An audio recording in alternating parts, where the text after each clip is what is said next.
مجمع حلقات الفاروق مجمع حلقات الفاروق هو نور الجيل لخير سبيل وكتاب الله ضياه دليل تحفيظ اسم بين nam hare musidɓe julɓe ilen jonnude hoɓɓe meɗen ɓen ko jungo ñamuɗo ɓe hiwro ɓawo ɗum kañum kadi jokkiten e yewtere nden nam أعوذ بالله من الشيطان الرجيم بسم الله الرحمن الرحيم الحمد لله والصلاة والسلام على رسول الله وأصحابه وبعد السلام عليكم ورحمة الله اسمي إبراهيم بري وأدرس في مركز خالد بن الوليد لشيخ محمد جل في تواوامب مدينة عند إبراهيم بري aywa nam ida musidɓe julɓe hiɗa weltano boyi ceerno ibrahim ɓawɗon en jonne ɓeɗo kañum kadi o hiwro aywa nam أعوذ بالله من الشيطان الرجيم بسم الله الرحمن الرحيم الحمد لله والصلاة والسلام على رسوله وأصحابه وبعد السلام عليكم ورحمة الله وعليكم السلام اسمي مح... اسمي محمد به وأدرس مركز خالد بن الوليد لشيخ محمد جالو إندي عند محمد به لشيخ محمد جالو في تواون بل shukran idan musidɓe julɓe en weltanike boyi talibaɓe woni ceerno ibrahima bari won noon kañum kadi ceerno mouhammad ba joni noon en jonnayi ibrahima udditana en jonde nden inchallahu tabaraka wa taala aywa nam أعوذ بالله من الشيطان الرجيم بسم الله الرحمن الرحيم والنجم إذا هوى ما ضل صاحبكم وما غوى وما ينطق عن الهوى إن هو إلا وحي يوحى علمه شديد القوى ذو مرة فاستوى وهو بالأفق الأعلى ثم دنا فتدلى فكان قاب قوسين أو أدنى فأوحى إلى عبده ما أوحى ما كذب الفؤاد ما رأى أفتمارونه على ما يرى ولقد رآه نزلة أخرى عند سدرة المنتهى عندها جنة المأوى إذ يغشى السدرة ما يغشى ما زاغ البصر وما طغى لقد رأى من آيات ربه الكبرى أفرأيتم اللات والعزى ومناة الثالثة الأخرى ألكم الذكر وله الأنثى تلك إذا قسمة الضيزى إن هي إلا أسماء سميتموها أنتم وآباؤكم ما أنزل الله بها من سلطان إن يتبعون إلا الظن وما تهوى الأنفس ولقد جاءهم من ربهم الهدى أم للإنسان ما تمنى فلله الآخرة والأولى وكم من ملك في السماوات لا تغني شفاعتهم شيئا إلا من بعد أن يأذن الله لمن يشاء ويرضى إن الذين لا يؤمنون بالآخرة ليسمون الملائكة تسمية الأنثى وما لهم به من علم إن يتبعون إلا الظن وإن الظن لا يغني من الحق شيئا فأعرض عمن تولى عن ذكرنا ولم يرد إلا الحياة الدنيا ذلك مبلغ من العلم إن ربك هو أعلم بمن ضل عن سبيله وهو أعلم بمن اهتدى ما شاء الله ما شاء الله ما شاء الله idan musidɓe en weltanike boyi ibrahima bari yo allahu tabaraka wa taala ɓeydu gandal ngal en hewtinayi ceerno mouhammad kanko kañum kadi o addane neltare ndi أعوذ بالله من الشيطان الرجيم رجال لا تلهيهم تجارة ولا بيع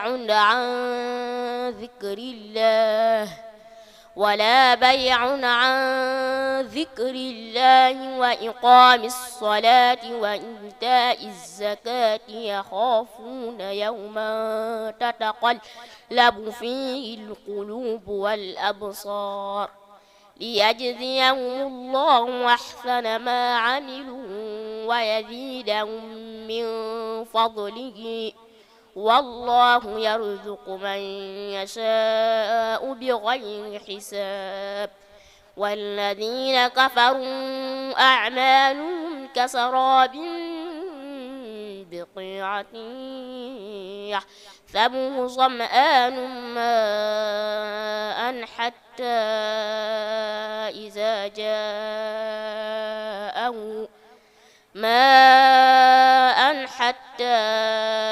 إذا جاءه لم يجده شيئا ووجد الله عنده فوفاه حسابه والله سريع الحساب أو كظلمات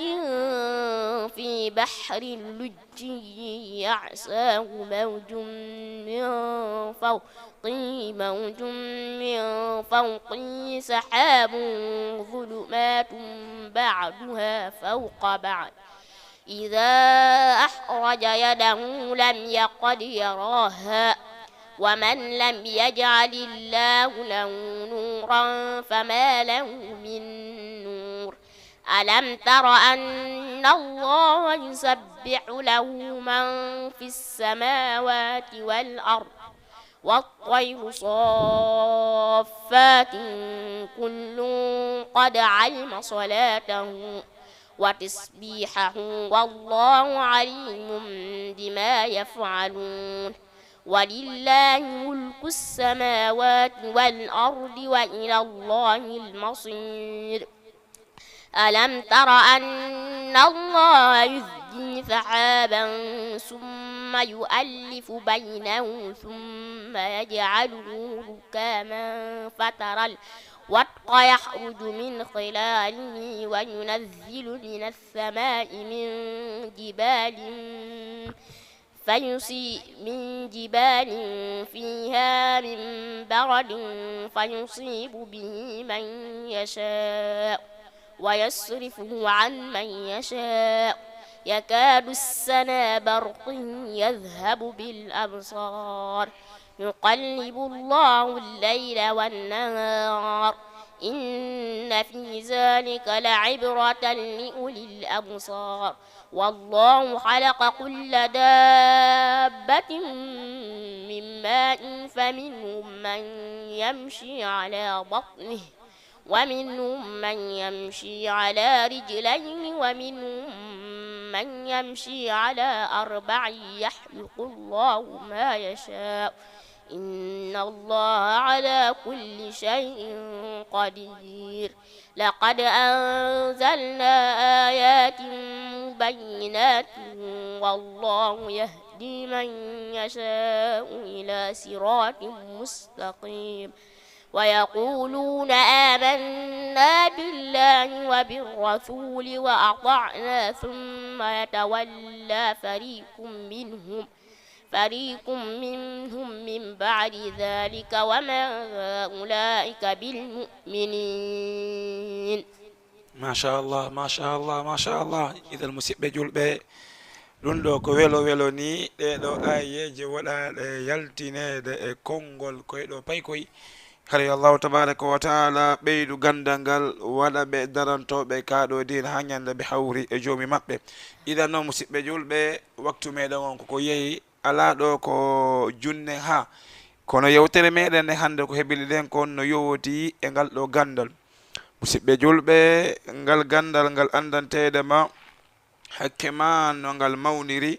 allahu tabaraka wa taala humpiti annabajo makko on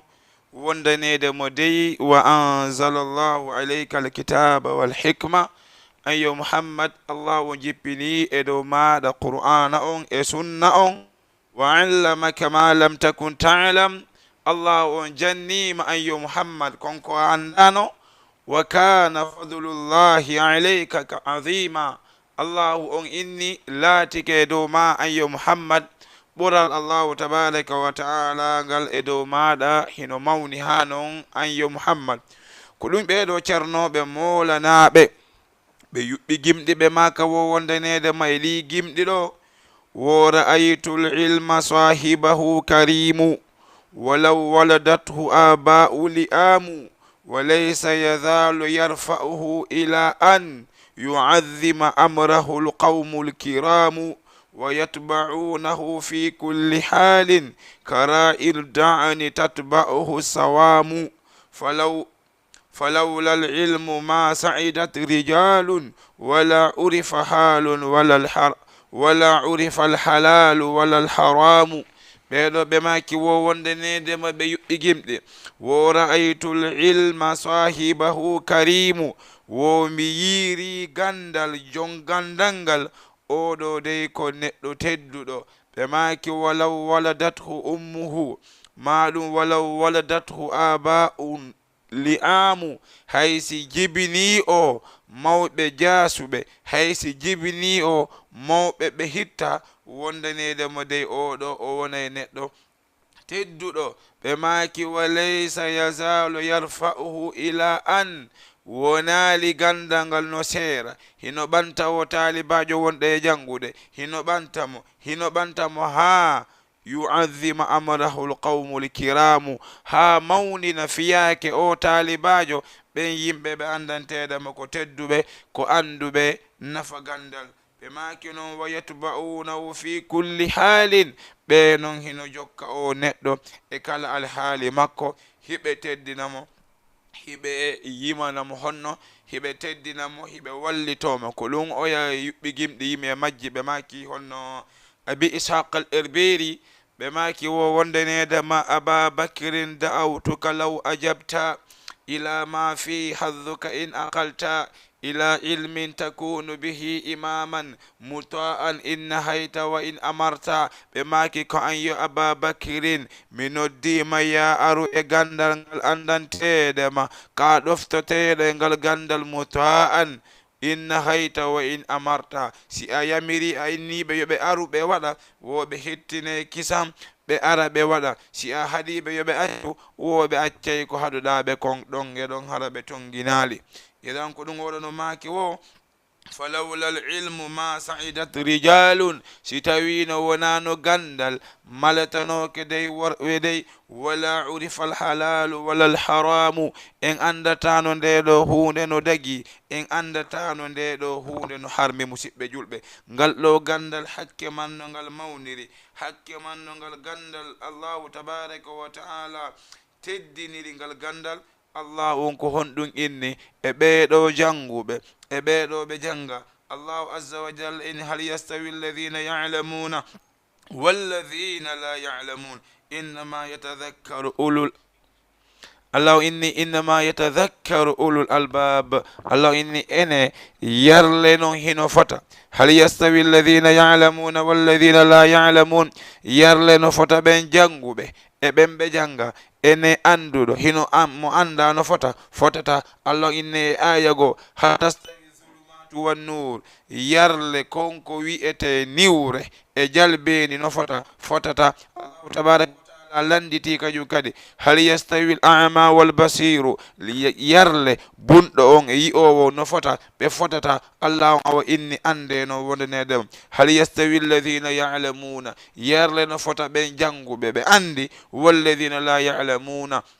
ɓen ɓe andantedemo ɓe janga ɓe anda ene ɓe no fota jaaboɗen goto kala men inna ɓe fotata Allah on inna awa heɗe innama yatadhakkaru ulul albab ande ko hombo waji torto ko hombo nafitorto ko jomiraɓe haqqilleɗen haɗa ko kamɓe woni ko waji torto ko ɗum si imamu shafi'i rahimahullahu jalla wala ñande goɓe yuɓɓi gimol ngol andantedema ko raɓɓiɗugol kono ko shafi'an hingol nafay ko wonnon kañum kadi jami'an wa shafi'an ngal muɓidiri wonde e naforeji heewo ɗum imam shafi'i rahimahullahu jalla wala ɓe maake ɗin ɗon gimɗi maɓɓe wo wondanedemo dey